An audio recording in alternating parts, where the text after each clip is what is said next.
सत्ताधारी मछुआरों ने मिलकर तृणमूल कांग्रेस के खिलाफ तृणमूल का झंडा लगाकर सरकारी नदी पर कब्जा करने का आरोप लगाते हुए विरोध प्रदर्शन किया।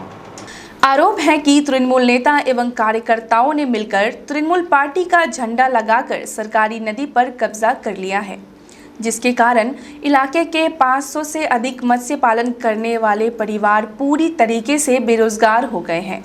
अब उनके आय का कोई भी स्रोत नहीं बचा है। मछली पालन करने वाले किसान ही मत्स्य पालन से वंचित हो रहे हैं।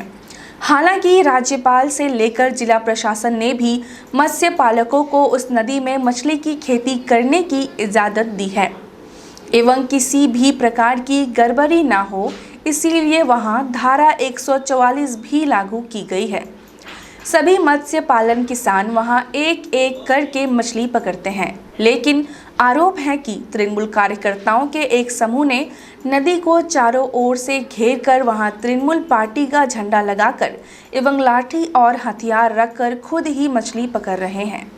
उन्हें सरकारी निर्देश की कोई भी परवाह नहीं है। यहां तक कि उन्होंने धारा 144 का भी उल्लंघन किया है। आरोप है कि उन्होंने दिव्या नदी पर कब्जा कर मछली पालने की व्यवसाय शुरू की है, लेकिन इलाके के करीब 500 मछली व्यवसायी नदी के पास भी नहीं जा पा रहे। उनकी आमदनी पूरी तरीके से ठप हो गई है। ऐसी स्थिति में मछली व्यवसायी बिना खाए पिए दिन बिताने को मजबूर हो रहे हैं। मछली व्यवसायियों ने मिलकर वीडियो के पास एवं थाने में भी इस विषय में शिकायत की, लेकिन कोई फायदा नहीं हुआ। कोई भी उनकी मदद के लिए उनके साथ खड़ा होने आगे नहीं आया। मजबूर होकर बुधवार को सभी मछली व्यवसायियों ने मिलकर विरोध प्रदर्शन करना शुरू किया। यह घटना मालदा हरिश्चंद्रपुर के 2 नंबर ब्लॉक के भालुका बाजार इलाके में घटी है।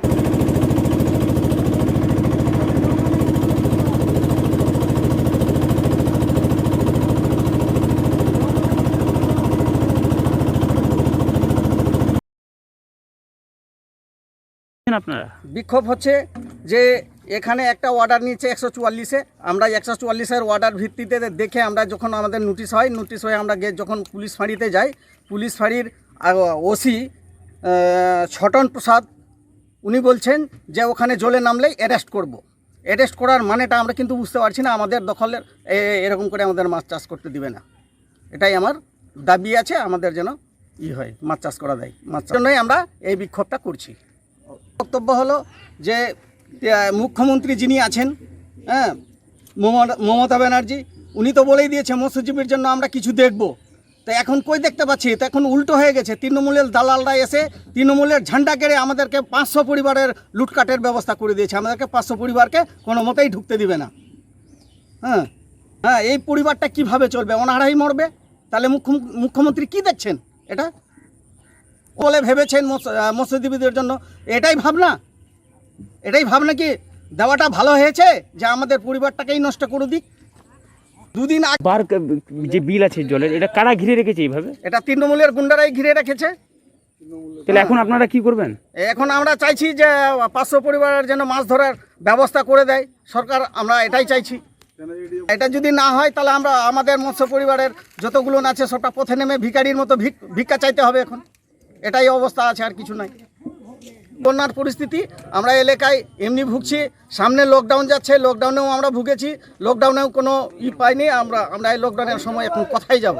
ভিখারির মতো ভিক্ষা চাইলেও কেউ ভিক দিবে না। আমাদের এই অবস্থা দাঁড়িয়ে গেছে। गौरतलब है कि फुलहार नदी का एक हिस्सा बांध के किनारे से होकर बहता है, जिस कारण क्षेत्र के 500 मछली व्यवसायी मछली पालन का व्यवसाय करके ही अपना जीवन यापन करते हैं। बांध से सटे हिस्से में प्रचुर मात्रा में मछलियां पाई जाती हैं। बस इसी कारण से कई प्रभावशाली लोगों ने मिलकर जबरन इस सरकारी हिस्से पर कब्जा कर मछली पालने की व्यवसाय शुरू की है। इस बात को लेकर कई बार विवाद भी खड़े हो चुके हैं। यह मामला राज्यपाल के पास भी पहुंचा है। कई साल पहले एसडीओ ने इस क्षेत्र के 500 मछली पालक परिवारों को मछली पालन करने के अधिकार समेत एक पत्र भेजा था। राज्यपाल ने भी मत्स्य पालकों को अनुमति दी थी। साथ ही उस इलाके में व्यवस्थित तरीके से मछली पकड़ने की काम को जारी रखने के लिए वहां धारा 144 भी लागू की गई है। ताकि इलाके में किसी भी प्रकार की झड़प की सृष्टि ना हो। এখানে আমার কাছে এডিএফ এর অর্ডার আছে। এডিএফ যেখানে বলেছে যে 8% দিয়ে ওপেন টু অল, এবং রাজ্যপালের অর্ডারও আছে যেখানে বলেছে যে ওপেন টু অল, মানে যে কেউ এখানে মাছ ধরে খেতে পারে। আজকে কি করছে বাজিতপুর সোসাইটি, কিছুটা ভালুকা সোসাইটির কিছুটা মেম্বারকে নিয়ে, যাদের ওদেরকে নিয়ে একটা গন্ডগোল পাকিয়েছে। কি গন্ডগোল পাকিয়েছে? যে কারো এখানে 8% দিতে কারো মাছ ধরতে দিবে না।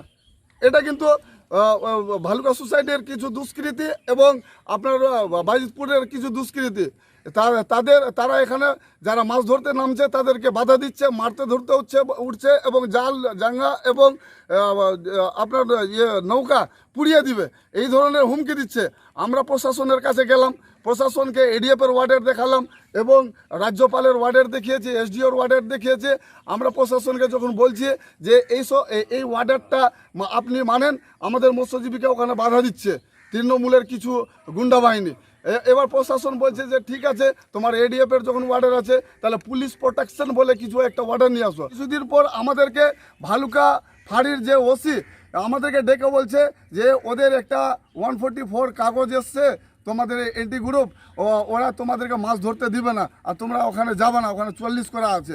আমি বলি স্যার 44 যদি তাহলে কী বেশি এসে 44 পেলো? যেখানে এডিএফ অর্ডার দিয়েছে, যেখানে রাজ্যপালের অর্ডার আছে, যেখানে এসডিওর অর্ডার আছে, এর উপরে কি 44 হতে পারে? তো বলছি কি তোমরা ওই অর্ডারটা ভাঙিয়ে নিয়ে আসো, তারপরে মাছ ধরো, নাহলে তোমরা যদি মাছ ধরতে যাও আমরা অ্যারেস্ট করবো। এখন তারপরে আমরা কিছুক্ষণ পর দেখছি, আমরা যখন নদীতে আসি আমাদের মৎস্যজীবীরা যখন দেখতে পাই ওখানে তৃণমূলের ঝান্ডা লাগিয়ে, আপনি দেখেন তৃণমূলের ঝান্ডা লাগিয়ে বানা এবং খুঁটি পুঁতে সীমানা দখল করছে। আমরা যখন জানতে পারলাম, আমরা যখন প্রশাসনকে জানাতে যাচ্ছি, প্রশাসন কোনো কর্ণপাত করছে না। এখন কারা মাছ চাষ করছে? এখন ওই তৃণমূলের দালালগুলো ঝান্ডা লাগিয়ে দাপিয়ে বেড়াচ্ছে। আমরা চাইছি যে আমাদের যে 500 পরিবার যে আছে, ওরা যে মাছ ধরে খাচ্ছে 8% নদীতে, তারা যাতে মাছ ধরে শান্তিভাবে মাছ ধরে নিজের পরিবার চালায়, আর তাদেরকে কেউ যাতে খাজনা না চায়, তারা যাতে শান্তিসুষ্ঠুভাবে মাছ ধরে, এটাই আমরা চাইছি। हालांकि इन सभी आदेशों को नज़रअंदाज करते हुए तृणमूल ने इस इलाके पर अपना कब्जा कर लिया है।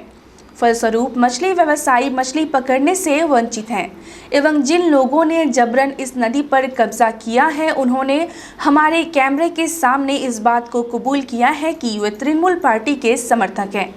इसीलिए ज़बरदस्ती उन्होंने नदी में झंडा लगाकर नदी पर कब्जा कर लिया है। নদী কারা দখল করেছে?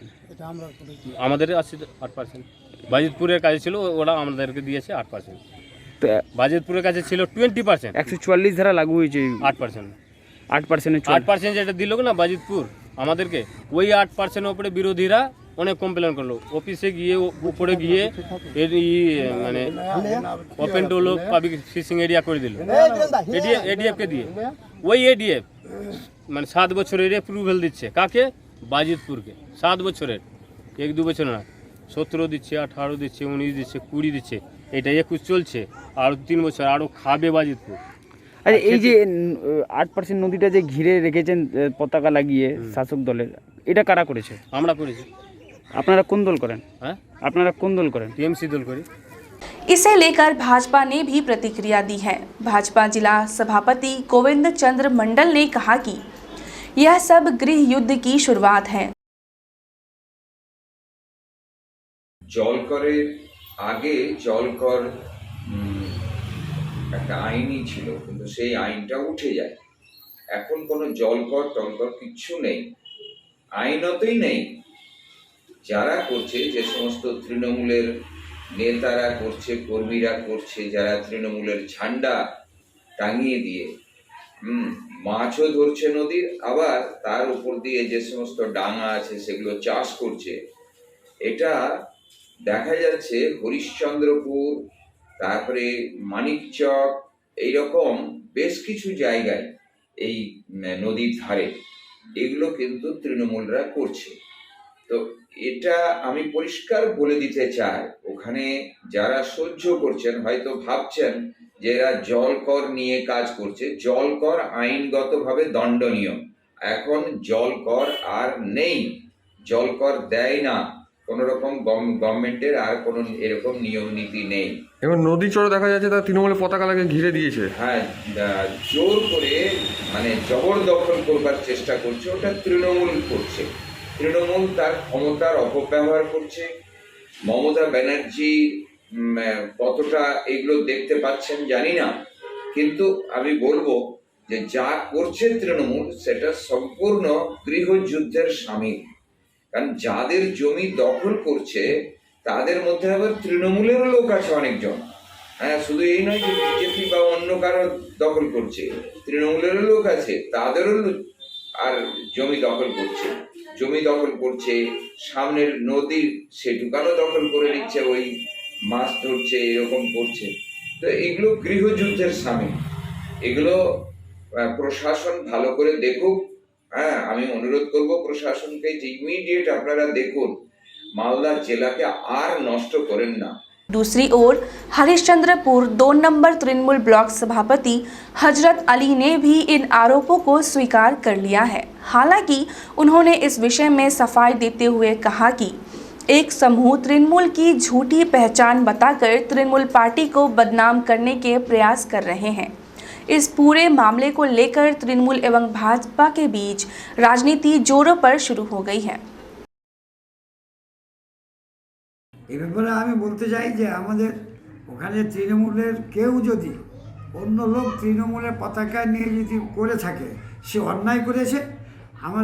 আমরা দল সেটা আমরা আলোচনা করে সেটা আমরা দেখব যে সত্যি আমাদের দলের পতাকা কে লাগিয়েছে, তার বিরুদ্ধে আমরা অ্যাকশানটা নেব। এমনি কি শুনেছেন আপনি মানে পতাকা লাগিয়েছে, এটা শুনেছিলাম যে পতাকা লাগিয়েছে, আমি জানি না, কিন্তু পতাকা লাগিয়েছে। এবং পতাকা আবার তারা কে ছুটালো, পতাকা আবার উঠেও ফেলে দিয়েছে। হ্যাঁ, এটা তো আমাদের দলের কলঙ্ক করার জন্য। হ্যাঁ, তারা এটা করতে চাইছে, আমাদের দলের মধ্যে যাতে একটা বিভাজন হয় সে চেষ্টাটা তারা করছে। আমরা সেখানে করে আমাদের দলের লোককে আমরা জিজ্ঞাসা করে তদন্ত করে আমাদের দলকে নিয়ে তদন্ত করে তারপরে আমরা যা করার আমরা একটা সিদ্ধান্ত নেব। তৃণমূল এই সমস্ত নোংরামি রাজনীতি বিশ্বাস করে না। আমাদের দিদি অর্থাৎ মাননীয় মুখ্যমন্ত্রী আমাদের পরিষ্কার থাকতে বলেছেন, কারোর সাথে কোনো ঝামেলা যাতে না হয়। নিজের পতাকার মান সম্মান, পতাকার যে মর্যাদা, সেই মর্যাদা আমরা অটুট রাখার চেষ্টা করি।